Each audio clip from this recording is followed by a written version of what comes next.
8টি বাজে অভ্যাস, যেই অভ্যাসের কারণে আপনি আমি গরিব হতে পারি। অর্থাৎ এই অভ্যাসের কারণে একজন মানুষ ধ্বংস হতে পারে অর্থনৈতিকভাবে। আমরা প্রত্যেকে চাই সম্পদশালী হতে, আমরা প্রত্যেকেই চাই যে আমাদের কাছে প্রচুর টাকা থাকুক।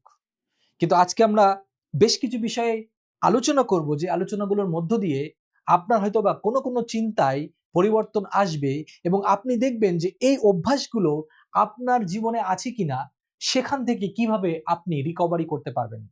আর যদি আমরা দেখি প্রথম যে অভ্যাস, যে অভ্যাসের কারণে আপনি গরিব হতে পারেন, আর তা হলো অলসতা।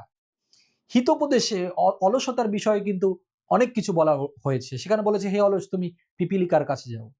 অলস ব্যক্তিকে প্রভু কখনোই পছন্দ করেন না। যিনি অলস তিনি কখনোই অর্থনৈতিকভাবে স্বাবলম্বী হতে পারবেন না। তাই এটি একটি বড় রকমের সমস্যা যখন আপনি আপনার জীবনে অলসতা করছেন। সেটি হতে পারে আধ্যাত্মিক দিকে বা সেটি হতে পারে জাগতিক দিকে। কারণ যদি অলস যে বসে থাকে সব সময়, সে কিন্তু আর্ন করতে পারবে না, ইনকাম করতে পারবে না, তাহলে সে গরিব থেকে যাবে। সুতরাং একটি কথা আছে বাংলায় যে একজন রাজা যদি সে ইনকাম না করে, যদি সেই সম্পদ সে খেতে থাকে, শেষ করতে থাকে, সেই রাজার সম্পদও একসময় শেষ হয়ে যায়। ঠিক একইভাবে যদি আজকে আমরা আমাদের জীবনযাপনে আমরা যদি কাজ না করি, আমরা যদি পরিশ্রম না করি, তাহলে কিন্তু আমাদের অলসতার কারণে আমরা নিজেরা ধ্বংস হব। সেটা অর্থনৈতিকভাবে যেভাবে ধ্বংস হব, ঠিক একইভাবে আধ্যাত্মিক অলসতার কারণেও কিন্তু আমরা আধ্যাত্মিকভাবে ভেঙে পড়ব। অর্থাৎ অলসতা হচ্ছে প্রার্থনা না করা, অলসতা হচ্ছে বাইবেল না পড়া, অলসতা হচ্ছে বাক্যকে প্রচার না করা। সুতরাং এই জগতের যে কাজগুলো আমাদেরকে যেমন পরিশ্রমী হয়ে কাজ করতে হবে, ঠিক একইভাবে আমাদেরকে সিরিয়াস হয়ে প্রভুর জন্য কাজ করতে হবে। 2 নম্বর বিষয়, কল্পনার পেছনে ছোটা। আমরা সকলেই কিছু না কিছু কল্পনা করি আমাদের জীবনে, যে আমি এটা করতে চাই, আমি বাড়ি কিনতে চাই, আমি গাড়ি কিনতে চাই। দেখুন, চিন্তা করা খারাপ নয় যে আমি কোনো কিছু করব ভবিষ্যতে, কিন্তু এই চিন্তা করতে গিয়ে যদি কারোর ঘুম নষ্ট হয়ে যায়, তাহলে কিন্তু সমস্যা। অর্থাৎ আমরা, বাক্য কিন্তু এভাবে বলছে না যে যার কাছে অর্থ নেই তার কাছে প্রভু নেই, বা সে আসলে প্রকৃত পক্ষে সে গরিব। আমরা শুধু মনে করি যার কাছে টাকা আছে সেই ধনী বা বড় লোক, কিন্তু এটি কিন্তু ভুল। কারণ আমার কাছে মনে হয় যার যতটুকু প্রয়োজন তার কাছে যখন ততটুকু আছে, সে যখন পাচ্ছে এবং সঠিকভাবে সে জীবনযাপন করছে, এর অর্থ হলো সে প্রকৃত বড়লোক বা ধনী। কারণ প্রভু তার সাথে আছে, তার জীবনের যে চলার পথে যতটুকু তার প্রয়োজন এবং যেভাবে সে চললে প্রভুর সাথে তার সুসম্পর্ক থাকবে, ততটুকুই তার জন্য যখন ফিক্স থাকবে এবং সেইভাবে সে জীবনযাপন করবে এবং সৎ পথে সে যখন উপার্জন করবে, সেই একজন প্রকৃত ধনী ব্যক্তি। তাই ধনী ব্যক্তি হতে গেলে কোটি কোটি টাকা থাকতে হবে, বাড়ি গাড়ি থাকতে হবে, এমন নয় কিন্তু। সুতরাং আপনার যা আছে, আপনি যদি শান্তিতে থাকেন, সন্তুষ্টতে থাকেন এবং প্রভুর সান্নিধ্যে থাকেন, এটাই হলো প্রকৃত ধনী। তাই এখানে বলছে কল্পনার পেছনে ছোটা মানে কি? তার মানে কিছু ব্যক্তি দেখবেন যারা আরো অর্থ চাওয়ার জন্য, আরো কিছু চাওয়ার জন্য তারা প্রভুকে ছেড়ে দেয় বা সবসময় এত ছোটাছুটি করতে থাকে, দিন শেষে তারা এমন এমন ভুল সিদ্ধান্ত গ্রহণ করে, এমন এমন পাপ কাজ করে ফেলে, যার ফলে সে অর্থনৈতিকভাবে আরো দুর্বল হয়ে যায়। উদাহরণস্বরূপ, ধরুন আপনার কাছে 1,000 টাকা রয়েছে, আপনি চান আরো 2,000 টাকা, 3,000 টাকা আপনি কিভাবে ইনকাম করতে পারবেন। আর আপনি যখন ভুল পথ বেছে নেন, তখন সেই 1,000 টাকা খরচা করে আপনি যখন ভুল কোনো কিছু করেন, যেটা অন্যায় বা যেটা আইনের বাইরে, যেটি যেটি করা ভুল, আর যখন আপনি সেই ভুলে যখন ধরা খান, অর্থাৎ গভর্নমেন্ট থেকে হোক বা বিভিন্নভাবে আপনি ব্যবসায় লস করেন, তখন সেই 1,000 টাকা তো আপনার গেল, বরং আপনি অন্য জায়গা থেকে আরো নিয়ে এসে সেখানে রিকভারি করার চেষ্টা করেন, আর সেখানে আপনি অর্থনৈতিকভাবে আঘাতগ্রস্ত হন। এই জন্য আমি বলেছি যে আজকে আমরা যে আলোচনা করছি, যে অভ্যাসের কারণে আমরা কি হই, গরিব হয়ে পড়ি, অর্থনৈতিকভাবে আমরা ধ্বংসের মধ্যে পড়ি। তার মধ্যে প্রথমে আমরা বলেছি অলসতা, এবং আরেকটা হচ্ছে কল্পনা। মানে আপনি শুয়ে শুয়ে চিন্তা করছেন আমি এটা করব, সেটা করব, অনেক কিছু করব, কিন্তু আসলে প্রভু আপনার জীবনে কি চাইছে সেদিকে আপনি না ছুটে প্রভুর মণ্ডলীতে আপনি না গিয়ে, একজন পাস্টরকে আপনি হেল্প না করে আপনি শুধু পয়সার পিছনে ছুটছেন, আরো চাই, আরো চাই, আরো চাই, তার মানে কি আপনার চাওয়ার শেষ নেই। আর এই অভ্যাসটা আপনাকে বন্ধ করতে হবে। আপনার যতটুকু আছে এবং যতটুকু হলে আপনি চলতে পারবেন, সেইভাবে আপনি যখন জীবনযাপন করবেন, আপনি শান্তিতে থাকবেন, আপনি প্রকৃত ধনী। 3 নাম্বার, উদ্দেশ্যর চেয়ে আনন্দকে প্রাধান্য দেওয়া। অনেক সময় আমরা বুঝতে পারি না আমাদের জীবনের কি উদ্দেশ্য আছে। অনেক সময় আমরা ভাবি যে আমি যদি এই কাজটা করি তাহলে আমি অনেক আনন্দিত হব। কিন্তু আপনি আনন্দিত হবেন, কিন্তু আসলে কি আপনার জীবনের উদ্দেশ্য সেই দিকে? অনেক পরিচর্যাকারী রয়েছে বা সাধারণ বিশ্বাসীরা রয়েছে, যখন তারা তাদের নিজেদের আনন্দকে প্রাধান্য দিতে গিয়ে তারা এমন এমন কাজ করে ফেলে এবং সেখানে উদ্দেশ্যহীনভাবে, অর্থাৎ আপনি জানেন না যে আপনি আসলে কেন এই আনন্দ উপভোগ করছেন।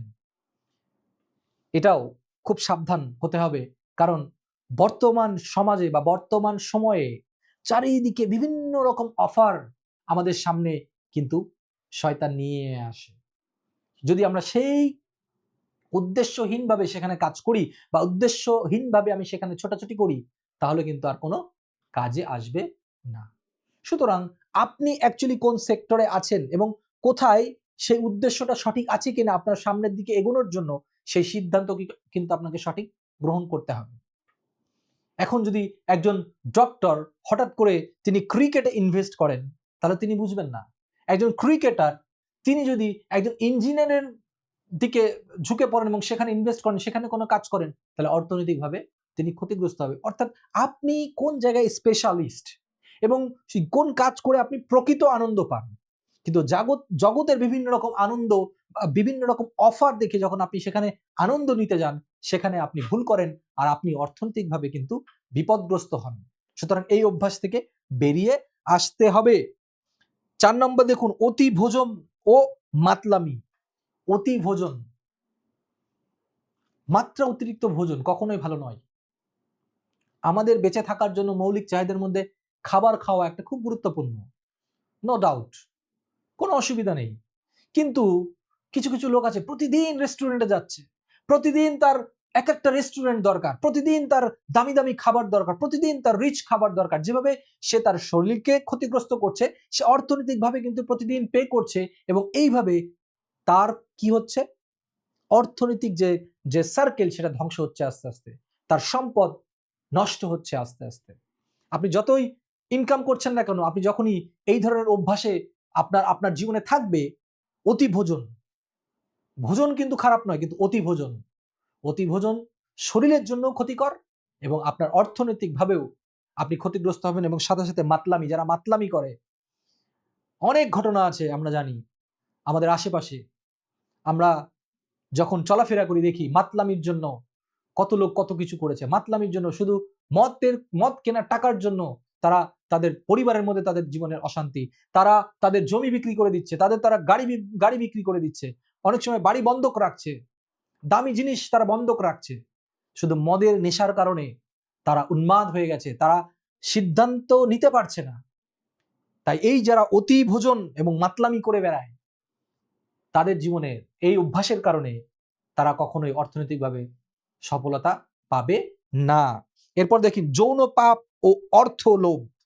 যৌন পাপের কারণে যারা ছুটছে, বিভিন্ন জায়গায় ছুটছে তারা, এবং একটু আনন্দ, একটু শান্তি, একটু একটু অভিলাষ, এবং সেখানে তারা অর্থ প্রদান করছে, অর্থ খরচ করছে,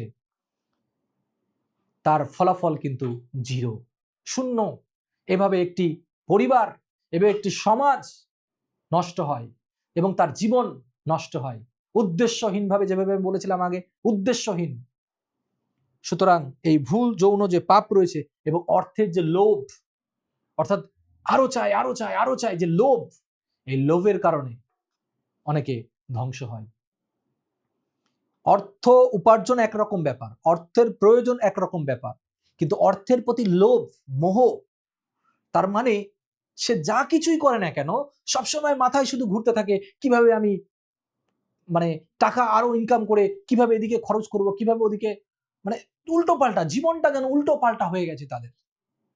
সুতরাং এই অভ্যাস থেকে না বেরিয়ে আসলে, এই যৌন পাপ থেকে যদি আপনি না বেরিয়ে আসেন, এই অর্থ লোভ থেকে যদি আপনি না বেরিয়ে আসেন, আপনার জীবনের প্রোগ্রেস আপনি দেখতে পারবেন না। এরপরে সংশোধন প্রত্যাখ্যান। এর অর্থ হলো যে আমরা অনেক সময় ভুল বুঝতে পারি, কিন্তু ভুল থেকে শিক্ষা নিয়ে পরিবর্তিত হই না। ধরুন আমি যে বিষয়গুলো আলোচনা করেছি আজকে, এই বিষয়গুলো আপনি জানতে পেরেছেন এবং এর থেকে হয়তোবা 3-4টা আপনার ভুল আছে। আপনি এখন বুঝতে পারছেন যে হ্যাঁ, এই ভুলগুলোর কারণে আমার অর্থনৈতিক প্রবলেম হচ্ছে, বা আমার জাগতিকভাবে প্রবলেম হচ্ছে, বা আমার ব্যক্তিগত জীবনে আধ্যাত্মিকভাবে আমি প্রবলেমে আছি, সমস্যায় আছি, বা এগোতে পারছি না, প্রভুর সান্নিধ্যে আসতে পারছি না।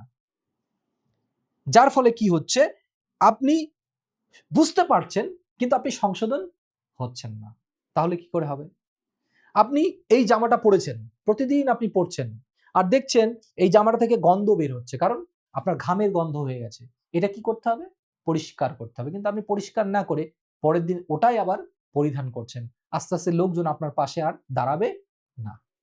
ঠিক একইভাবে এই যে বাজে একটা অভ্যাস, অর্থাৎ যেমন জামা কাপড় আমাদেরকে পরিষ্কার করতে হয়, আজকে আমি আপনি রক্ত মাংসের শরীর, আমাদের ভুল হয়ে যেতে পারে বা হয়, কিন্তু ওই ভুলের মধ্যে থাকা এবং ওই ভুলকে সংশোধন না করা, নিজে চিন্তা করা যে না আমি ভুল করেছি, কি হয়েছে, আবার করব, আমি এটা করতেই থাকবো, ওটাই ঠিক আছে, মানে ভুলকে ঠিক মনে করে কন্টিনিউয়াসলি সেটা করা, যার ফলে আপনি এখনো গরিব হয়ে আছেন, যার ফলে আপনার জীবনে শান্তি হারিয়ে গেছে। So be careful.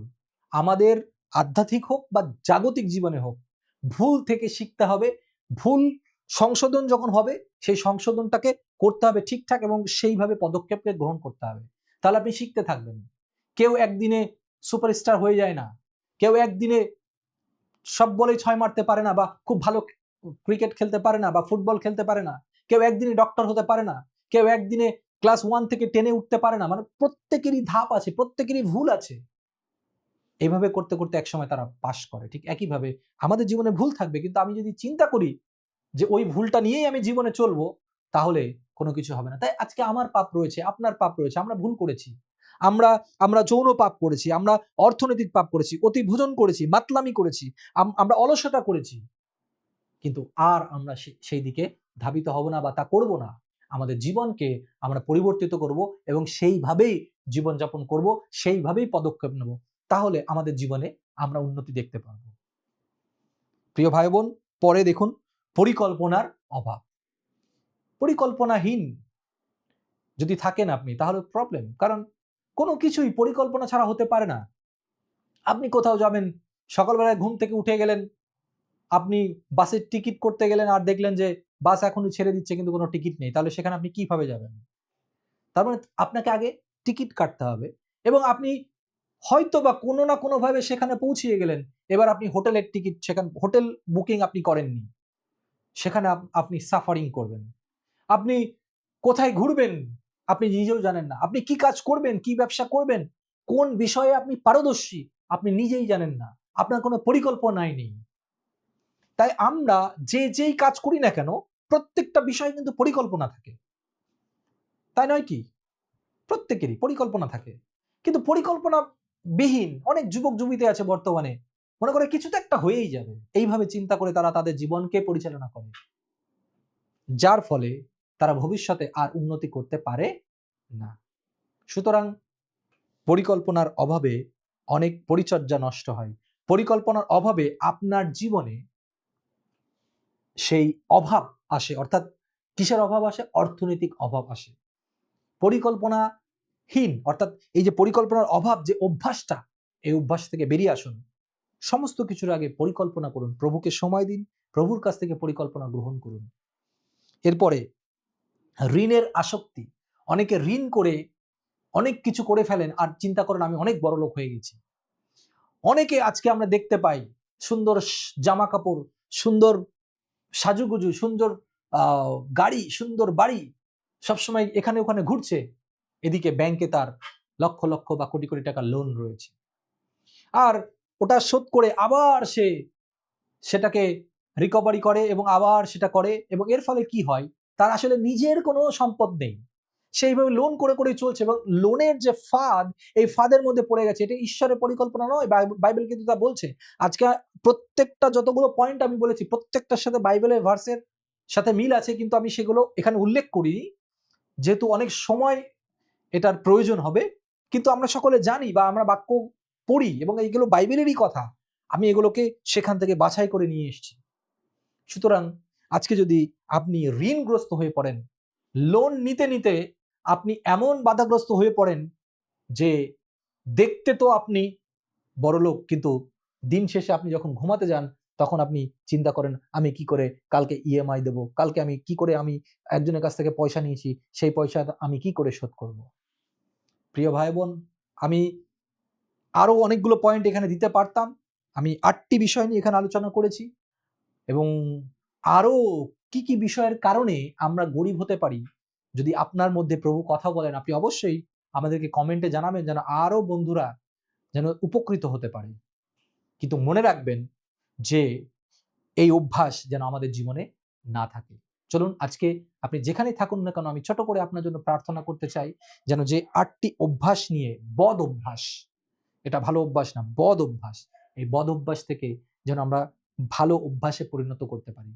অর্থাৎ যে অলস ছিল সে যেন পরিশ্রমী হয়, যে কল্পনার পেছনে ছুটছিল সে যেন বাস্তবতাকে বুঝতে পারে, যে উদ্দেশ্য ছাড়া যে আনন্দকে প্রাধান্য দিচ্ছিল সে যেন উদ্দেশ্যে আসতে পারে যে তার জীবনের কি উদ্দেশ্য, যে অতি ভোজন করছিল সে যেন যতটুকু প্রয়োজন ততটুকু ভোজন করে এবং সঠিক জিনিস ভোজন করে, এবং যে যৌন পাপ করছিল বা অর্থ লোভ করছিল সে যেন তার থেকে সরে আসে, যে তার সংশোধন প্রত্যাখ্যান করছিল সে যেন সংশোধন করে তার জীবনে যে সমস্ত ভুল সে করছিল, যে পরিকল্পনার অভাবে যার অভাব ছিল সে যেন সঠিক পরিকল্পনা করতে পারে, এবং যে ঋণের মধ্যে আসক্ত হয়ে রয়েছে যেন তার ঋণ শোধ করতে পারে, এবং এর পরবর্তী থেকে তার যা আছে ততটুকু নিয়েই পরিকল্পনার মধ্য দিয়ে যেন সামনে এগোতে পারে। চলুন প্রার্থনা করি। প্রভু, তোমাকে ধন্যবাদ দিই যে বিষয়গুলো নিয়ে আজকে আমরা আলোচনা করেছি প্রভু, আমার প্রিয় ভাই ও বোনেরা আশা করি তা বুঝতে পেরেছে প্রভু, এবং আমি জানি না আমি কতটুকু বোঝাতে পেরেছি প্রভু, কিন্তু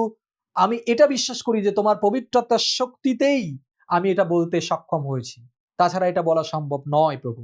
প্রভু, তুমি তাদেরকে দয়া করো যারা আজকে অনেক অর্থনৈতিকভাবে সমস্যা রয়েছে, কারণ তাদের বদ অভ্যাসের কারণে প্রভু। এই সমস্ত অভ্যাসগুলো যা উল্লেখ করা হয়েছে, এই সমস্ত অভ্যাস খ্রিস্টীয় জীবন থেকে দূর হোক সম্পূর্ণভাবে, ও খ্রিস্টীয় মণ্ডলী থেকে, খ্রিস্টীয় লিডারদের থেকে, খ্রিস্টীয় বিশ্বাসীদের কাছ থেকে যারা সম্পূর্ণরূপে দূর হয় প্রভু। কারণ এই ছোট ছোট অন্যায়, ছোট ছোট বদ অভ্যাস প্রভু মণ্ডলীকে ধ্বংস করে, একজন খ্রিস্ট বিশ্বাসীর জীবনকে ধ্বংস করে প্রভু, এবং তারা আস্তে আস্তে আস্তে তোমার কাছ থেকে দূরে সরে যায় প্রভু যিশু। শয়তান এই চালাকির মধ্য দিয়ে আমাদের অনেককে প্রভু ধ্বংস করে প্রভু।